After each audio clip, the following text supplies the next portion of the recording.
Hi hello ವೀಕ್ಷಕರೇ, ನಮಸ್ಕಾರ friends. ಈ ಒಂದು ನನ್ನ ಯೂಟ್ಯೂಬ್ ಚಾನಲ್ಗೆ ನಿಮಗೆ ಆತ್ಮೀಯವಾದಂಥ ಸ್ವಾಗತಗಳು. ನಿಮ್ಮ ಕೂದಲು ಕೂಡ ಇಷ್ಟು ಉದ್ದ ದಪ್ಪ ಹಾಗೂ ಸಿಲ್ಕಿ ಶೈನಿ ಆಗಬೇಕಂತ ನಿಮಗೆ ಆಸೆ ಇದೆಯಾ? ಸೊ ಖಂಡಿತ ಈ ಥರ ನಿಮ್ಮ ಕೂದಲು ಆಗುತ್ತೆ. ಆದರೆ ಅದನ್ನು ಈ ಒಂದು ರೆಮಿಡಿ ಹಚ್ಕೊಂಡ್ರೆ ಸಾಕು, ನಿಮ್ಮ ಕೂದಲು ಉದ್ದವಾಗಿ ದಪ್ಪವಾಗಿ, ಜೊತೆಗೆ ನಿಮ್ಮ ಕೂದಲು ಬೆಳವಣಿಗೆ ಅಂತೂ ಸಾಕಷ್ಟು ರೀತಿಯಲ್ಲಿ ಆಗುತ್ತೆ. ಯಾವುದೇ ಒಂದು ಕೆಮಿಕಲ್ ಬಳಸೋದೆ ನ್ಯಾಚುರಲ್ವಾಗಿ ನಿಮ್ಮ ಕೂದಲನ್ನ ಹೇಗೆ ಬೆಳವಣಿಗೆ ಮಾಡ್ಕೊಳ್ಬೋದು ಹಾಗೂ ನೈಸರ್ಗಿಕವಾಗಿ ಕೂದಲನ್ನ ಸಾಫ್ಟು ಆಗಿ ಹೇಗೆ ಮಾಡ್ಕೊಳ್ಳೋದು ಅಂತ ಪೂರ್ತಿ ವಿಸ್ತಾರದಲ್ಲಿ ಈ ಒಂದು ವಿಡಿಯೋನಲ್ಲಿ ನಿಮ್ಮ ಜೊತೆ ಶೇರ್ ಮಾಡ್ತಾ ಇದ್ದೀನಿ. ಖಂಡಿತ ಇದು ವಿಡಿಯೋ ನಿಮಗೆ ಹೆಲ್ಪ್ ಆಗುತ್ತೆ ಅಂತ ಆಸೆ ಮಾಡ್ತೀನಿ. ಹಾಗೂ ಇನ್ನೂವರೆಗೂ ನೀವು ನನ್ನ ಚಾನಲ್ನ ಸಬ್ಸ್ಕ್ರೈಬ್ ಮಾಡ್ಕೊಂಡಿಲ್ಲ, ನೀವು ನನ್ನ ಚಾನಲ್ನ ಹೊಸದಾಗಿದ್ದರೆ ಪ್ಲೀಸ್ ವೀಕ್ಷಕರೇ ನನ್ನ ಈ ಚಾನಲ್ನ ಸಬ್ಸ್ಕ್ರೈಬ್ ಮಾಡ್ಕೊಳ್ಳಿ ಹಾಗೂ ಬೆಲ್ ಐಕಾನ್ ಕೂಡ ಪ್ರೆಸ್ ಮಾಡಿ. ಸೊ ತಡ ಮಾಡದೆ ಬನ್ನಿ ನೋಡೋಣ ವೀಕ್ಷಕರೇ ಇವತ್ತಿನ ರೆಮಿಡಿ ಏನಂತ. So let's start the video. So ನೋಡಿ, ಇಲ್ಲಿ ನಾನು ಫಸ್ಟ್ ತೊಗೊಂಡಿರೋವಂಥದ್ದು ಆ್ಯಲೋವೇರಾ.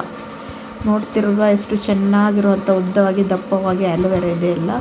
ಇದು ಎಷ್ಟು ನಮ್ಮ ಆರೋಗ್ಯಕ್ಕೆ ಒಳ್ಳೆಯದು, ನಮ್ಮ ಸ್ಕಿನ್ಗೆ ಎಷ್ಟು ಒಳ್ಳೆಯದು, ನಮ್ಮ ಒಂದು ಕೂದಲಿಗಂತೂ ಅಷ್ಟು ಒಳ್ಳೆಯ ರಿಸಲ್ಟ್ ಕೊಡೋ ಅಂಥ ಈ ಒಂದು ಆ್ಯಲೋವೇರಾ ಇಲ್ಲಿ ನಾನು ಬಳಸಿ ಇವತ್ತಿನ ರೆಮಿಡಿ ನಿಮ್ಮ ಜೊತೆ ಶೇರ್ ಮಾಡ್ತಾಯಿದ್ದೀನಿ.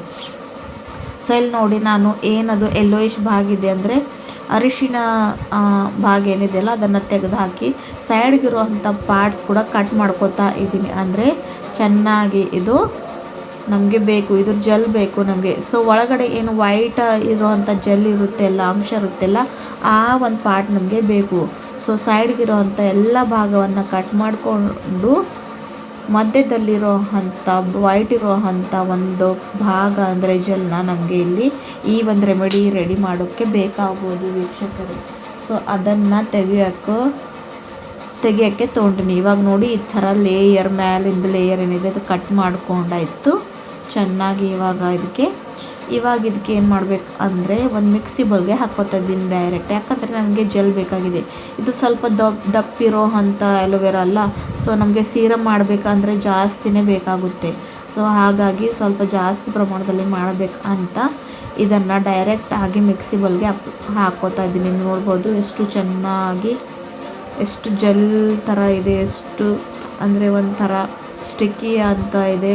ಇದು ನಮ್ಮ ಕೂದಲ ಮೇಲೆ ಎಷ್ಟು ಮ್ಯಾಜಿಕ್ ಥರ ಕೆಲಸ ಮಾಡಿ ನಿಮ್ಮ ಕೂದಲನ್ನು ಎಷ್ಟು ಉದ್ದು ಮಾಡುತ್ತೆ.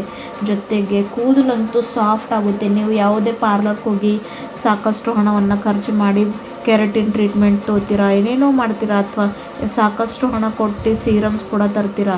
ಅವುಗಳು ಕೆಮಿಕಲ್ ಬಳಸಿದೂ ಇರ್ತವೆ. ಸೊ ಅದನ್ನು ಬಳಸಬೇಡಿ ವೀಕ್ಷಕರೇ. ಈ ಥರ ಮಾಡಿ ನೋಡಿ, ನ್ಯಾಚುರಲ್ವಾಗಿ ನೈಸರ್ಗಿಕವಾಗಿ ಪ್ರಕೃತಿಗೆ ಮಾತೆ ನಮಗೆ ಸಾಕಷ್ಟು ಕೊಟ್ಟಿದ್ದಾಳೆ. ಅದನ್ನು ಉಪಯೋಗ ಮಾಡುವ ಬುದ್ಧಿ ನಮಗೆ ಇರಬೇಕು ಅಷ್ಟೇ. ಸೊ ನೋಡಿ, ಇವಾಗ ಚೆನ್ನಾಗಿ ಇದನ್ನು ಹಾಕ್ಕೊಂಡಾಯ್ತು. ನೆಕ್ಸ್ಟ್ ಇಲ್ಲಿ ನಾನು ತೊಗೊಂಡಿರೋದು ಶುಂಠಿ, ಹಸಿ ಶುಂಠಿ ತೊಗೊಂಡಿದ್ದೀನಿ. ಇದಾಗ ಮೇಲ್ಗಡೆ ಇರುವಂಥ ಸಪ್ಪೆ ತಗೊಂಡು ಈ ಥರ ತುರ್ಕೊಳ್ತಾ ಇದ್ದೀನಿ.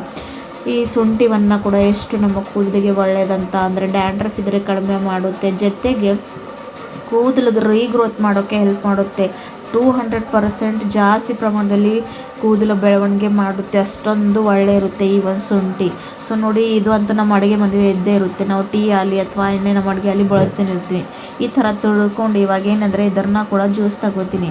ಡೈರೆಕ್ಟಾಗಿ ನಾನೇನು ಆಲೋವೆರಾ ಹಾಕಿದ್ದೀನಲ್ಲ ಆ ಒಂದು ಬೌಲ್ಗೆ ಇದು ಕೂಡ ಹಾಕೋತಾ ಇದ್ದೀನಿ. ನೋಡ್ತಿರಲ್ಲ, ಜಾಸ್ತಿ ಹಾಕ್ಕೊಳ್ಳೋಕ್ಕೆ ಹೋಗಬೇಡಿ.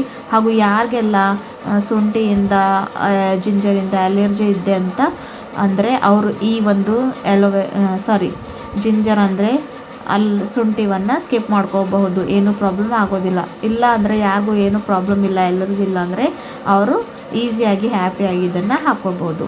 ಸೊ ನೋಡಿ, ಇವಾಗ ಅದನ್ನು ಕೂಡ ಹಾಕ್ಕೊಂಡಾಯಿತು. ಇವಾಗ ಇದಕ್ಕೆ ನಾನು ಏನಪ್ಪ ಹಾಕ್ತೀನಿ ಅಂದರೆ ಇನ್ನೊಂದು ಇಂಗ್ರೀಡಿಯೆಂಟ್ ಹಾಕ್ತೀನಿ. ಅದು ಏನಂತ ನೋಡ್ಕೊಂಡು ಬರೋಣ ವೀಕ್ಷಕರೇ. ಸೊ ಇಲ್ಲಿ ನೋಡಿ, ನಾನು ಫ್ರೆಶ್ಗಿರುವಂಥ ಕರಿಬೇವನ್ನು ತೊಗೊಂಡಿದ್ದೀನಿ. ಇದನ್ನು ನೋಡಿ, ಕರಿಬೇವನ್ನು ನಮ್ಮ ಪ್ರೀಮಲ್ಚರ್ ಹೇಗೆ ಕಡಿಯೋಂಥ ಶಕ್ತಿ ಇರುತ್ತೆ. ಮೇಲಿನಂಥ ಪದಾರ್ಥ ಕಡಿಮೆ ಆದಾಗ ನಮ್ಮ ಕೂದಲು ಉದುರುತ್ತೆ. ಸೊ ಅದನ್ನು ಕೂಡ ಪೂರ್ತಿ ಗ್ರಹಿಸೋಂಥ ಶಕ್ತಿ ಈ ಒಂದು ಕರಿಬೇವಿನಲ್ಲಿ ಇರುತ್ತೆ. ಸೊ ಇಲ್ಲಿ ನೆಕ್ಸ್ಟ್ ನಾನು ತೊಗೊಂಡಿರೋದು ಕೊಬ್ಬರಿ ಎಣ್ಣೆ ಜಾಸ್ತಿ ಏನು ಹಾಕೋ ಅಗತ್ಯ ಇಲ್ಲ. ಸ್ವಲ್ಪ 1-2 ಸ್ಪೂನ್ ಸ್ವಲ್ಪ ಹಾಕ್ಕೊಳ್ಬೇಕು. ನೀವು ಕ್ವಾಂಟಿಟಿ ಕಡಿಮೆ ಹೆಚ್ಚು ನಿಮ್ಮ ಪ್ರಕಾರ ನಿಮಗೆ ಎಷ್ಟು ಬೇಕೋ ಅಷ್ಟು ನೀವು ಮಾಡ್ಕೋಬೋದು.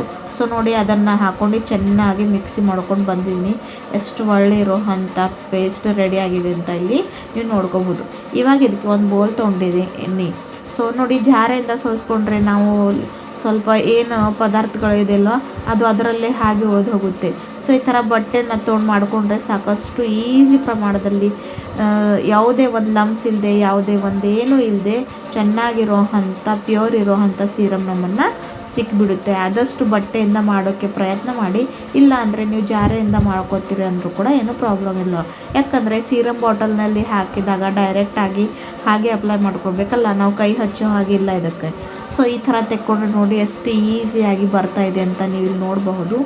ಎಷ್ಟು ಚೆನ್ನಾಗಿರುವಂಥ ಸೀರಮ್ ಇವಾಗ ನಮಗೆ ರೆಡಿಯಾಗಿದೆ. ಇದನ್ನು ವಾರದಲ್ಲಿ ಅದು 3-4 ಸಲ ಹಚ್ಕೊಂಡ್ರಿ, ಇಲ್ಲ ಅಂದರೆ ದಿನಾಲೂ ಕೂಡ ಮಲಗೋವಾಗ ನೀವು ಹಚ್ಕೊಂಡ್ರೆ ಏನೂ ಪ್ರಾಬ್ಲಮ್ ಇಲ್ಲ. ಇದು ನೀವು ಒಂದು ಸಲ ಮಾಡಿದ್ರೆ ಒಂದು 8 ದಿವಸವರೆಗೂ ಹಾಗೆ ಇರುತ್ತೆ, ಏನೂ ಪ್ರಾಬ್ಲಮ್ ಆಗೋದಿಲ್ಲ. ಆದರೆ ಇದನ್ನು ಫ್ರಿಜ್ನಲ್ಲಿ ಇಡಬೇಕು, ಹೊರಗಡೆ ರೂಮ್ ಟೆಂಪ್ರೇಚರ್ನಲ್ಲಿ ಇರಬಾರ್ದು. ಫ್ರಿಜ್ನಲ್ಲಿ ಇಟ್ಕೊಂಡ್ರೆ ಎಷ್ಟು ದಿನ ಬೇಕಾದರೆ ನೀವು ಇದನ್ನು ಸ್ಟೋರ್ ಮಾಡ್ಕೋಬೋದು. ಸೊ ನೋಡಿ, ಇವಾಗ ನಮ್ಮ ಸೀರಮ್ ಅಂತೂ ರೆಡಿಯಾಗಿದೆ. ಇವಾಗ ಚೆನ್ನಾಗಿ ಇದನ್ನು ಮಿಕ್ಸ್ ಮಾಡ್ಕೊಂಡಿದ್ದಾಯಿತು. ನೆಕ್ಸ್ಟ್ ಇವಾಗ ಇದಕ್ಕೆ ನಾನು ಒಂದು ಅಂದರೆ ಸ್ಪ್ರೇ ಬಾಟಲ್ನಲ್ಲಿ ಹಾಕ್ಕೋತಾ ಇದ್ದೀನಿ. ಅಂದರೆ ಚೆನ್ನಾಗಿ ಕೂದಲಿಗೆ ಅಂಟ್ಕೊಳ್ಬೇಕು, ಕೈ ಹತ್ತಬಾರ್ದು ಅಂದರೆ ಯಾವುದೇ ಒಂದು ಬಾಟಲ್ನಲ್ಲಿ ಹಾಕ್ಕೊಂಡು ನೀವು ಇದನ್ನು ಅಪ್ಲೈ ಮಾಡ್ಕೋಬೋದು. ನನ್ನ ಹತ್ತಿರ ಸ್ಪ್ರೇ ಬಾಟಲ್ ಇದೆ ಅಂತ ನಾನು ಅದರಲ್ಲಿ ಹಾಕ್ಕೋತಾ ಇದ್ದೀನಿ. ಇವಾಗ ನೋಡಿ, ಚೆನ್ನಾಗಿರುವಂಥ ಸೀರಮ್ ರೆಡಿಯಾಗಿದೆ. ಇದನ್ನು ನೀವು ಕೂದಲಿಗೆ ದಿನಾಲೂ ಅಪ್ಲೈ ಮಾಡಿಕೊಂಡ್ರು ಕೂಡ ಏನೂ ಪ್ರಾಬ್ಲಮ್ ಇಲ್ಲ ಮಲಗೋವಾಗ ರಾತ್ರಿ. ಇಲ್ಲಾಂದರೆ ವಾರದಲ್ಲಿ ಖಂಡಿತ ಒಂದು 3 ಸರ್ತಿ ಆದರೂ ಮಾಡಿ. ಅದು ಎಷ್ಟು ಒಳ್ಳೆ ರಿಸಲ್ಟ್ ಕೊಡುತ್ತೆ ಅಂತ ನೀವೇ ನೋಡ್ಬೋದು. ಆದರೆ ಕಂಟಿನ್ಯೂ ಮಾಡಬೇಕು, ಸ್ವಲ್ಪ ದಿನ ಒಂದೇ ದಿವಸ ಮಾಡಿ ಬಿಡಬೇಡಿ. ಸೊ ಈ ಒಂದು ವಿಡಿಯೋ ನಿಮಗೆ ಹೇಗೆ ಅನ್ನಿಸ್ತು ಅಂತ ಕಮೆಂಟ್ನಲ್ಲಿ ತಿಳಿಸಿ ವೀಕ್ಷಕರೇ. ಮತ್ತೆ ಸಿಗೋಣ.